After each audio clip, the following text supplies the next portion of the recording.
Nous allons vous raconter une histoire. Mais auparavant, nous allons nous interroger un instant sur le fait même de raconter une histoire,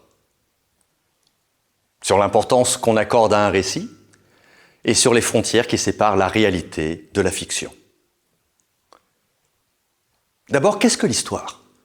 Avec un grand H. L'histoire, c'est notre mémoire commune, notre identité, ce qui nous définit en tant qu'être humain.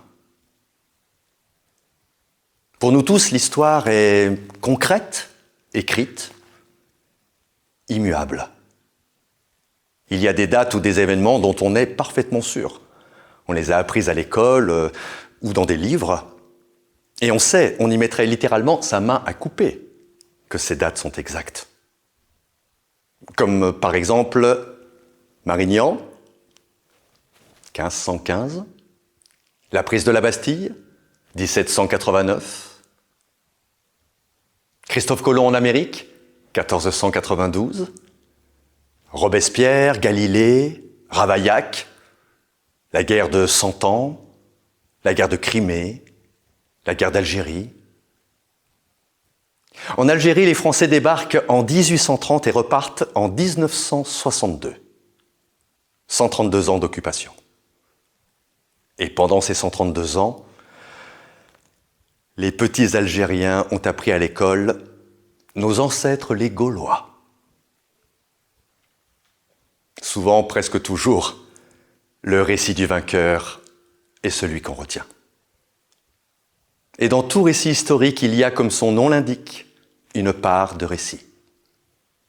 Chaque historien, même s'il tâche d'être le plus intègre possible, s'inscrit dans une époque, traversée par des courants de pensée qui sont directement liés aux moyens d'information disponibles.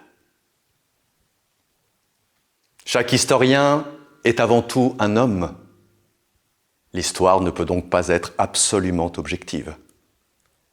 Elle est mouvante, elle évolue, s'estompe et s'enrichit. Notre identité, notre passé, tout ce qui nous définit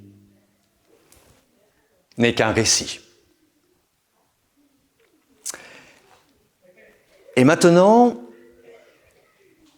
qu'est-ce qu'une histoire? Une petite histoire. Ce sont des mots, du vent, de l'air en vibration. Ce n'est rien du tout. Prenons une religion. Au hasard, l'islam. Non. Le christianisme? Non. Le judaïsme? Non.